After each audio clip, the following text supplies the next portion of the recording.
जों दा बे थावनियाव बड'फा फोथार मुंनि थावनियाव दङ आरो बे थावनियावनो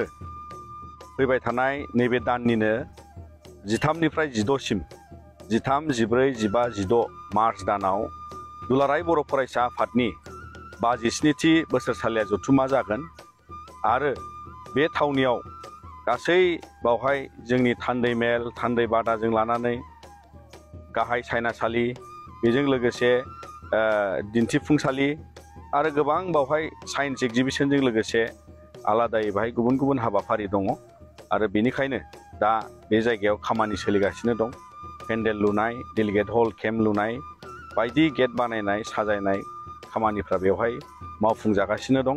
रिसेपसन कमिटिया साब कमिटिफ्रा बेयाव मैखोमै बिथांमोनहा बेवहाय थावनिखौ बोखांनो खामानि मावगासिनो आरो नोंथांमोन बयखौबो दुलाराय बर' फरायसा आफादनि जानानै जोङो बे थावनियाव बड'फा फोथाराव नोंथांमोनखौ लैहोर लैहोरै 57थि बोसोरसालिया जथुमायाव बाहागो लाफैनो जोङो खावलायहरबाय।